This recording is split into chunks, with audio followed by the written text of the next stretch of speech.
Olá, sejam bem-vindos à videoaula do Corém São Paulo. O Corém São Paulo produziu, junto com os membros do Grupo de Trabalho Segurança do Paciente, com apoio da Rede Brasileira de Enfermagem e Segurança do Paciente, REBRAENSP, esse documento, denominado Uso Seguro de Medicamentos, Preparo, Administração e Monitoramento, com o objetivo de contribuir para o desenvolvimento de competências dos profissionais de enfermagem, no sentido de prevenir incidentes relacionados a medicamentos, valorizar a atuação da equipe de enfermagem e agregar valor à segurança do paciente. Esse guia tem a finalidade também de apoiar o Programa Nacional de Segurança do Paciente, possibilitar a reflexão sobre o cuidado seguro, de forma a favorecer o aprendizado e o cumprimento das melhores práticas por todas as categorias de enfermagem, em consonância com o Código de Ética e as legislações correlatas que regem a nossa profissão. Eu sou Liliane Bauer-Feldman, coordenadora do Grupo de Trabalho Segurança do Paciente do Corém e coordenadora da equipe de ortopedia do Hospital Albert Sabin, em São Paulo. O tema da aula de hoje é avaliação e monitoramento para uso seguro de medicamentos. A abordagem que nós traçamos para essa aula foi a avaliação do ponto de vista do Programa Nacional de Segurança do Paciente, os aspectos relativos à notificação de incidentes, que é uma etapa fundamental no processo de segurança, a avaliação do risco com o uso da ferramenta Easy to Use, fácil de usar, a matriz para a avaliação do risco e o diagrama de Ishikawa como uma ferramenta de gestão. Os objetivos do aprendizado são ser capaz de detectar, identificar riscos e incidentes associados a medicamentos e avaliar a magnitude de danos. Conhecer e utilizar as ferramentas para avaliar e monitorar os riscos, incidentes e eventos adversos. Eleger as ações a serem tomadas no sentido de prevenir e tratar as condições intervenientes causadoras do incidente. Para dar início, eu pergunto a vocês, por que é necessário identificar, avaliar e monitorar os riscos e eventos com medicamentos? Sabemos que problemas com medicamentos são comuns nos serviços de saúde. Causam de danos leve até catastróficos, traz prejuízos financeiros, de repercussão negativa para a imagem da instituição, impacta no marketing e na fidelização do cliente, porque causa danos emocionais que nem sempre se consegue medir e reparar. Porque qualquer incidente pode ser letal a quem recebe o cuidado. Porque é responsabilidade do profissional e da instituição zelar pela preservação da saúde dos pacientes. A avaliação e o monitoramento para uso seguro de medicamentos contribui para a prevenção de danos e traz benefícios a todos. E hoje sabemos como evitar a maioria deles. Para isso, é imprescindível estarmos atentos aos insights, aos alertas. São os insights que a gente tem durante o cuidado. Quando vem aquela mensagem assim negativa, será que é isso? Será que está certo? Temos que parar e ir buscar e ter certeza do que foi feito.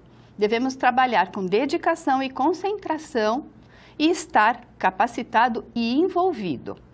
A avaliação e o monitoramento, eles são fortes aliados da segurança.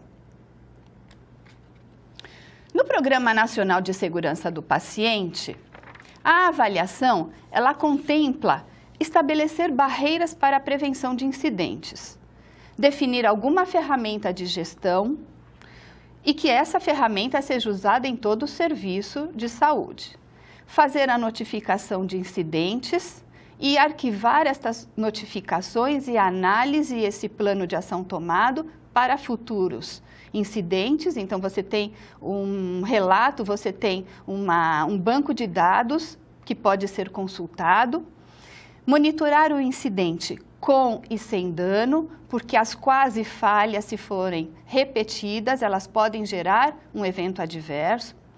Desenvolver, implantar e acompanhar os programas de capacitação em segurança e qualidade, compartilhar e divulgar os resultados das análises e as avaliações para toda a direção e para os colaboradores.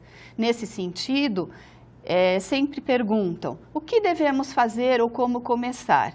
Então, eu sugiro que os cenários que acontecem os eventos adversos sejam de aula para todos os profissionais no sentido de prevenir a recorrência desse incidente. Vamos ver o conceito de incidente nesse quadro. Existem inúmeros conceitos e uma taxonomia bastante abrangente no tema segurança do paciente, mas nós escolhemos tratar o incidente como esta classificação apresenta. O near miss é um incidente que não atingiu o paciente. O incidente sem dano, ele atingiu o paciente, mas ele não causou dano. O incidente com dano é o que nós denominamos evento adverso e a nomenclatura mais recente, mais uma categorização, que é o never events. É um incidente que jamais pode acontecer, ele é inadmissível, como, por exemplo, realizar cirurgia em local errado do corpo do paciente ou administrar um gás em vez de ar comprimido, oxigênio ou vice-versa. É inadmissível este tipo de evento adverso.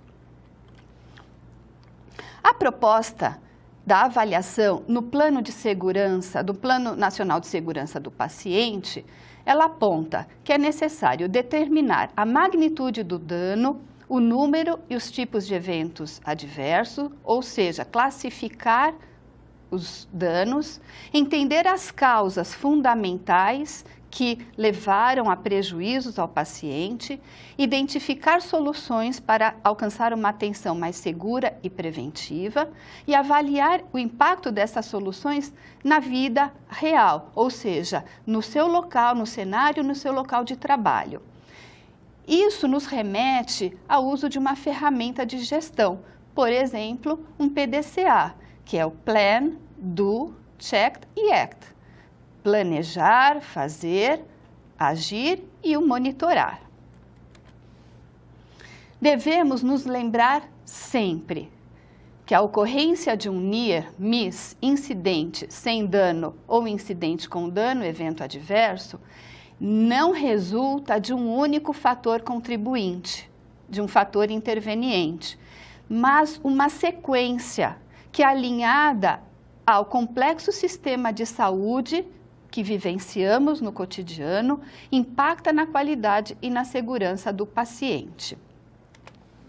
Para isso, nós trazemos a figura do queijo suíço, que aponta que o perigo, se ele não é interceptado, atravessa outras áreas e outro serviço, culminando na lesão ao paciente, no dano.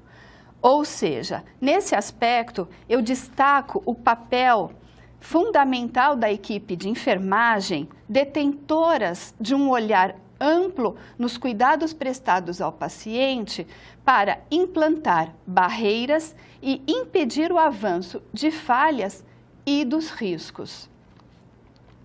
Falando sobre isso, onde podemos buscar ou identificar os buracos do queijo suíço, onde estão os problemas a serem tratados que são inseguros para o sistema de saúde? Então, por exemplo, as auditorias de prontuário, as auditorias de risco, as observações onde a gente identifica os gatilhos no processo de trabalho, que são fragilidades dentro do sistema de cuidado, as entrevistas com os próprios pacientes, diretamente com eles, as notificações, as reclamações ou os pontos críticos ou os pontos positivos que chegam no setor de ouvidoria dos serviços.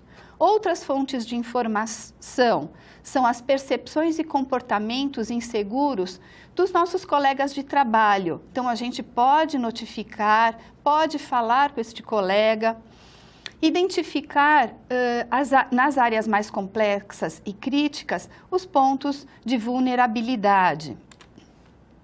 Outras fontes de informações sobre falhas nos processos, as questões inseguras nas rotinas de trabalho e nas condições do trabalho dos profissionais. Por exemplo, na assistência, no cuidado, nas áreas críticas, como atendimento a crianças ou unidade de terapia intensiva, ou centro cirúrgico, pronto-socorro, verificar as ameaças e as vulnerabilidades de cada área, os pontos frágeis e as potencialidades. A questão do próprio procedimento de notificação desses incidentes. Na notificação, por exemplo, o que deve conter a notificação? O perfil do paciente, a localização do incidente, a data e horário do plantão onde ocorreu. Isso permite termos follow-up e identificar as questões organizacionais enxergar essas questões de uma maneira mais ampla. Escrever na notificação o tipo e o grau de incidente usando a classificação de risco, que nós vamos ver daqui a pouquinho, como sendo uma etapa da ferramenta Easy to Use. Outros itens do formulário, a evolução do paciente, a descrição da ação imediata tomada, descrever o que aconteceu, descrever o detalhamento dos fatos, a evolução do paciente antes, durante e depois do incidente, lembrar dos fatores contribuintes que levaram a esse incidente, que foram citados no início deste guia. Um momento importante do processo de notificação é o feedback, ou seja, o retorno, ou seja, a informação que volta para a pessoa que notificou. É uma tarefa muito importante, ela faz com que essa pessoa seja motivada a relatar os incidentes futuros. A pessoa que notifica deve ser valorizada, reconhecida, porque ela é uma principal fonte de notificação de novos incidentes e ela deve participar, inclusive das ações tomadas para prevenir a recorrência. Então, ela é uma pessoa fundamental para ser inserida e agregar a equipe e multiplicar o conhecimento nas questões da segurança do paciente. A proposta do guia é a utilização da ferramenta para gerenciamento de risco chamada Easy to Use. Ela tem 4 perguntas-chave. O que pode dar errado? Quanto isso pode ser prejudicial?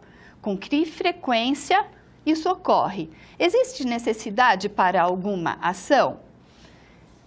Qual é a importância de usar esta ferramenta? Ela traz algumas vantagens. Então, ela é a possibilidade de ser aplicada em todos os níveis de assistência ao paciente, em todos os níveis de cuidado e por todas as categorias, pelo auxiliar e técnico de enfermagem, principalmente, que eles são a ponta do cuidado na administração do medicamento, e pode ser usada também pelo enfermeiro.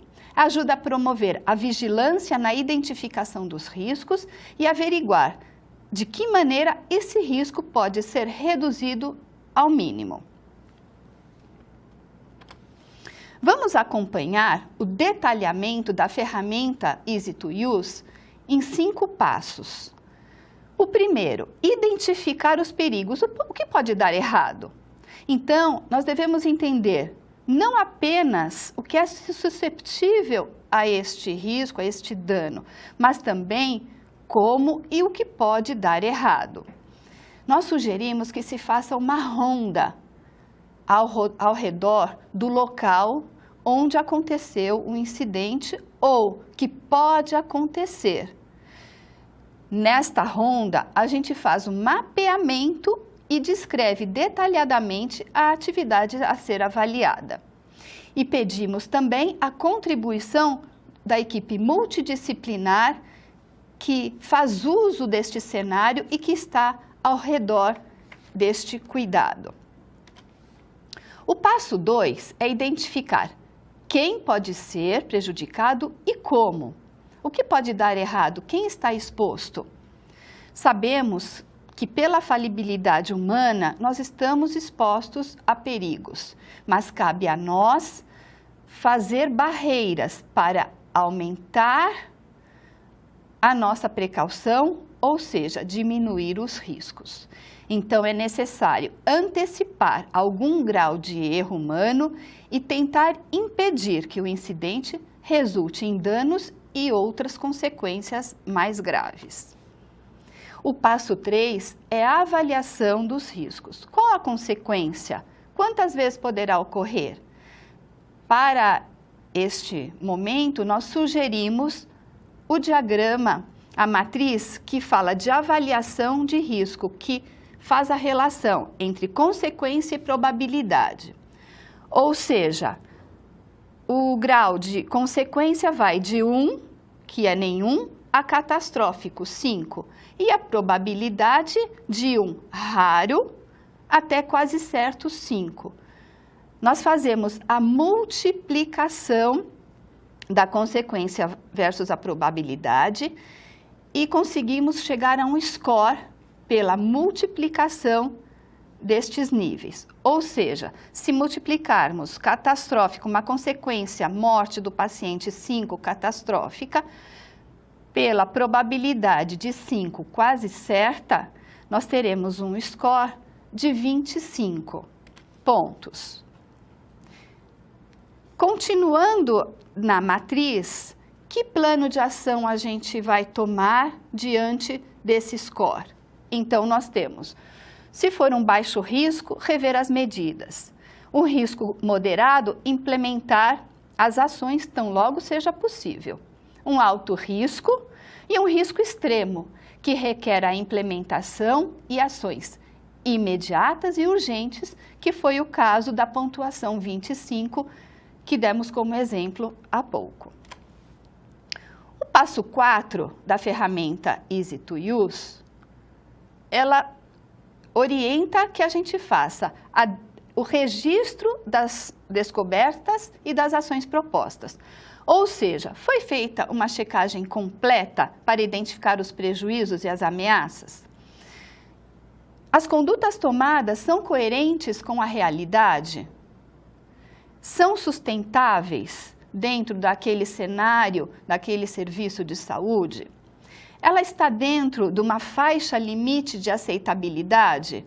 A instituição, por exemplo, definiu a tua faixa, o teu limite do nível de segurança ou da aceitabilidade do risco? E terceiro item do passo 4. As soluções propostas, elas são realistas? São sustentáveis? Têm como ser efetivas naquele local, naquele serviço? O passo 5 da ferramenta Easy to Use, fácil de usar, ela requer que façamos uma reavaliação ou rever o gerenciamento de risco. Propõe que isso seja feito rotineiramente ou semestralmente ou pelo menos uma vez ao ano.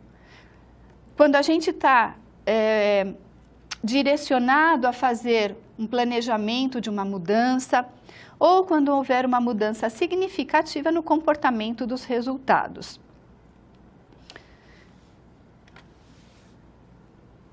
Para fazer a gestão, e aí eu chamo a atenção que esta ferramenta pode ser usada pela coordenação do núcleo de segurança do paciente, pela pessoa que recebe as notificações, e ela serve para identificar e mapear os fatores contribuintes de um incidente, separando as causas dos efeitos. Nós propusemos o diagrama de Ishikawa e desenhamos ele com 8 pontos para identificar as causas, que são processo, política, paciente e profissional, ambiente físico e ambiente organizacional, medição e medicamento. Trouxemos um exercício, então nós apresentamos para vocês um cenário. Nós gostaríamos de propor esse exercício, que vocês lessem este cenário e aplicassem a ferramenta de Ishikawa com as linhas de peixe, as espinhas de peixe, propostas em 8 dimensões.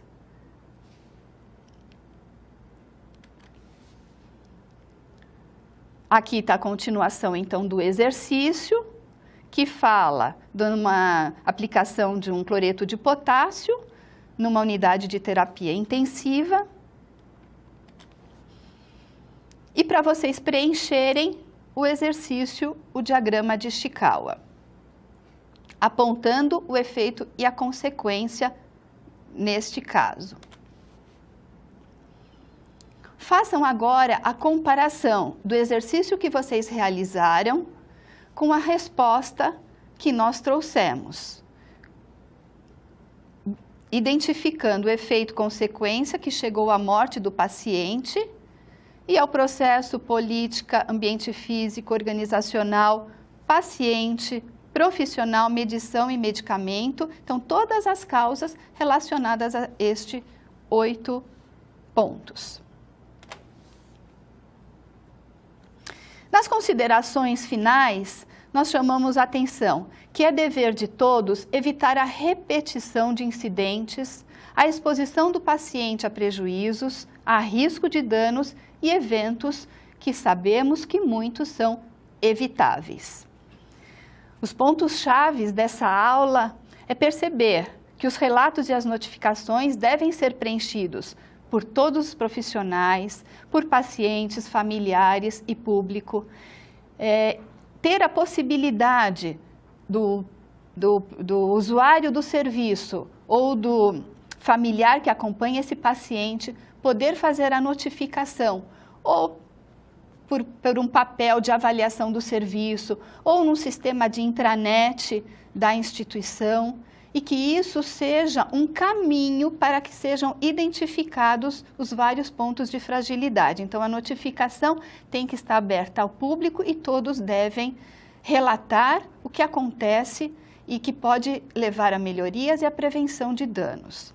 O sistema de comunicação dinâmico, ele oferece informações para a melhoria das práticas assistenciais e condições inseguras que pode prevenir incidentes.